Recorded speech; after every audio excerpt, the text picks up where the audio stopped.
In this video, let's take a look at the most recent injury report for Chiefs versus Broncos, look at some Kadarius Toney footage of him at practice, and then I want to talk about a list of the most absurd reasons why the Broncos could somehow actually beat the Chiefs this Sunday. But first, how about those?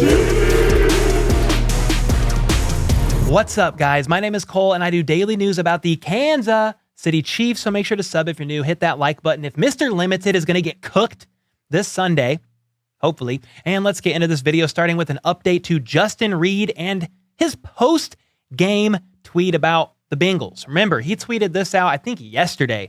Unpopular opinion. We lost, but I was right. Zip it emoji, cry about it. I actually think it was on Tuesday. Either way, he was asked about that in the locker room today by the reporters, and here's the look he gave them, then responded saying, "We're going to put that to bed and focus on the Broncos." Well, maybe Coach Reid had to have another talk with him, and it went something like this. "Look, son, Tyrann Mathieu never, ever, ever stopped tweeting. So please do better for the love of God and all things representing our team." And Justin Reid said, "Okay, fine. Yes, sir, Coach Reid. And therefore, maybe, just maybe, we are done with the tweeting drama from our safeties once and for all." All right, the other day, the Chiefs released defensive tackle Taylor Stallworth, and he was conveniently picked up by the Texans, the team that we play in 10 days' time, and this all happened yesterday. So Taylor Stallworth is now a Texan, and the Chiefs have had 52 players on their roster with one spot to fill, and as of today, that spot has been filled. As expected, they signed the newly acquired defensive tackle Brandon Williams to that spot today. He was moved up from the practice squad to the 53-man roster. Remember, Brandon Williams is the former longtime Raven with a longtime connection to the defensive line coach Joe Cullen, and he's a heck of a run stuffer, a monster of a man. I'm not sure if he will dress out this Sunday. I feel like it's a bit too soon, but you never know. We could see him dressed up for the game against the Broncos, but if we don't, we will definitely see this man sometime in the near future for sure. All right. Injury report time. Let's look at the Chiefs and Broncos injury reports as they stand right now on Thursday, December the 8th. All right, let's look at the Broncos first. They have 5 guys added. Burgers and fries. 5 guys, burgers and fries that were not on the report yesterday. You have Dakota Allen, Andrew Beck. They did not participate Wednesday or Thursday. Tom Compton, offensive lineman, did not participate Wednesday but was limited Thursday, so he's moving forward. Brandon McManus, their kicker, with the quad issue he's been dealing with, didn't participate Wednesday, but was limited today. So that's something. Dalton Reisner, their guard, still hasn't participated all week. The same with wide receiver Cortland Sutton. That's a big loss, honestly, for the Broncos. I don't think he's going to play this Sunday from what I'm understanding in the reports online. And you have Jacob Bobenmoyer. That's a name. He's been limited all week, as well as Baron Browning, Jonathan Harris, Kareem Jackson. He, I think, was just veteran rest because he was limited Wednesday, fully participated today. Then Jerry Jeudy, the other receiver with the ankle injury, limited all week. Then you have some new guys added after Kayshawn Williams. Remember the head, shoulders, wrist, elbow, knees, and toes guy? He's been limited all week. Then you have several players added with an illness. So something's going around in Denver, just like right now in Kansas City. I think my wife is in bed right now with the flu, if we're going to be honest here. She hasn't moved from the bed in like 2 days. She's alive. That sounded morbid, but she's alive. She just hasn't really moved. Anyway, we have Deshaun Williams with an illness, limited. Justin Sternad with the knee. Albert, not saying that last name, with an illness. Jonathan Cooper, ankle. And then DJ Jones, one of their best defensive tackles against the run. He aggravated his shoulder at some point. I don't know if it was practice yesterday or when, but he did not participate today. Got to keep our eyes on that one. Then for the Chiefs, everything is the same, guys. Nick Bolton and Kadarius Toney were both limited, and here's video proof that Kadarius Toney was there at practice working. You can see him running just a couple simple routes. Remember, he's limited, so he's not fully participating in team drills or anything like that, but he's there in individuals, and you can tell he's kind of being careful on those hamstrings. He's not doing anything crazy, but he is testing the waters there. Then yeah, everybody else on this list is a full participant, but they are starting to add up. The list is starting to grow as dings happen throughout the season. I'll just go through them quickly. Deion Bush, Willie Gay with a groin injury. Hopefully he's good. He's fully participating, but I don't like to see groin or hamstring on there at all. Patrick Mahomes bruised his foot in the game against the Bengals on that last offensive play, but he's still a full go. Jerick McKinnon, hamstring, he's been on there for weeks. Lucas Niang, Isaiah Pacheco, shoulder and quad. So 2 running backs a little beat up. Meanwhile, you have Trey Smith with the knee, L'Jarius Sneed with the calf. Joe Thuney, who didn't play last week or the week before, has been a full participant with that ankle both Wednesday and Thursday. And then 2 rookie cornerbacks, Jalen Watson and Joshua Williams, one with the hand, Joshua Williams with the quad. Hopefully those guys are fine and good to go, but you don't like to see that, as we traded Rashad Fenton away, and we don't have anybody else really. We need these guys to be there, and they're probably going to play, but it's just noticeable that they're on the injury report. All right, and from here, I'm bringing you a special segment. I want to talk about the rather unlikely scenario of the Broncos beating the Chiefs and give some reasons as to why/how it could maybe possibly happen, no matter how absurd the reason. And our Broncos friend, Brandon Perna himself, will also be weighing in with some reasons of his own, so make sure to stick around to the end if you want to hear his reasons. All right, reason number 1. The Broncos could take their team jet and fly it around the city for about 7 hours overnight while the team sleeps, and Russell Wilson works out instead, doing high knees during that time, because the last time the Broncos won a game this season was actually in London, and I seriously do believe a secret to their success in that game was Russell Wilson's high knees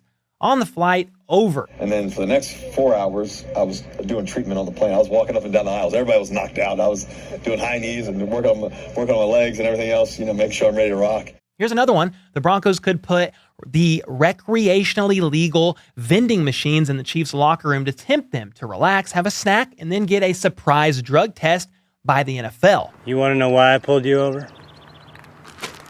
Littering. That's probably not happening, but here's one. The Lord God Almighty could show mercy, maybe, on Russell Wilson one time this season for all his prayers and pregame worship sessions. Or Russell Wilson could take off that blindfold that he's been wearing since that Subway commercial and actually throw the ball to an open receiver. The Broncos could hire a hypnotist and force the Chiefs to believe the year is 2015 and they still have Peyton Manning as their quarterback, the last decent one they've had at the helm. Or how about this one? Dave Toub has a change of heart and puts Sky Moore back out there on punt returns. The Broncos realize this and just punt on every down for an instant Hail Mary fumble. Or I like this one. They could hire Chef Gordon Ramsay to be Russ's personal trainer for a couple days and teach him how to actually cook, which, never mind. Don't do that, because I think that's actually a good idea. The Broncos instead could replace all the Chiefs' oxygen masks on the sideline of Mile High Stadium with laughing gas, or, for a stronger effect, tear gas. But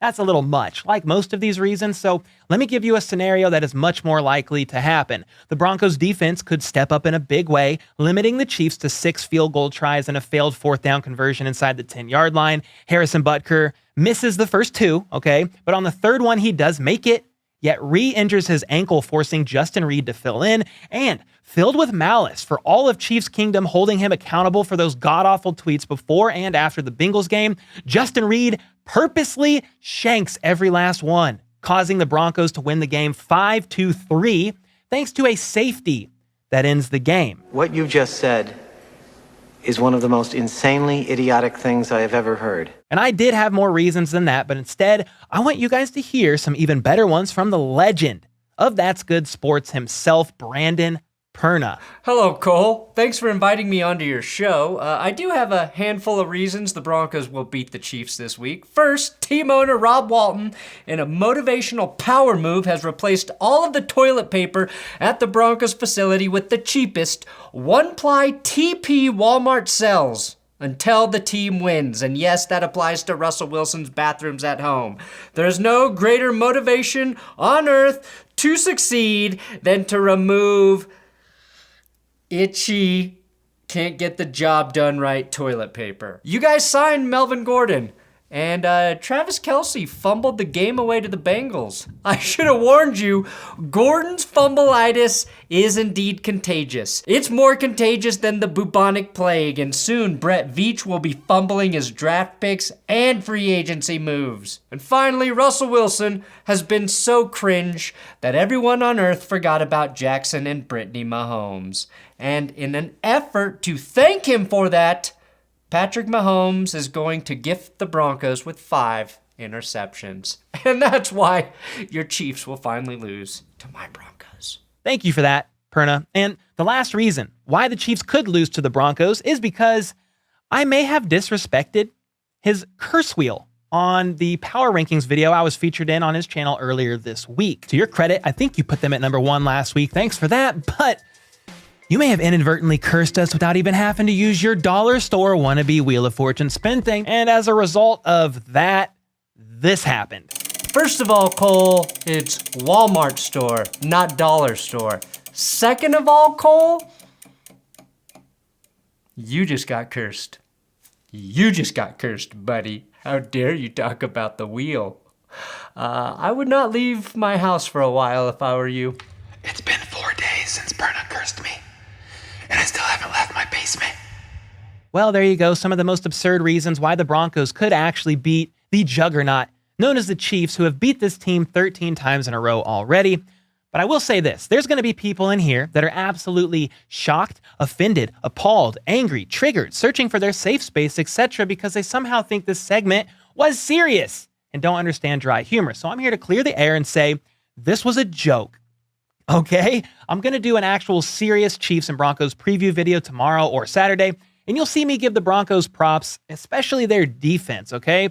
Any given Sunday, you never know, got to take each team seriously, but I wanted to have a little bit of fun, and Brandon Perna is a funny man, so I tried to match the energy, even though I'm sure I fell short. Anyway, you guys got to leave me a comment down below with the most outrageous reason why the Broncos could beat the Chiefs, and I'll share the best comment in the next video. Make sure to like and sub if you haven't already, and then on your way out, if you haven't seen this already, check out the collab video I did with Brandon Perna in his Power Rankings video earlier this week. And until next time, let's go. Let's freaking go. How about those?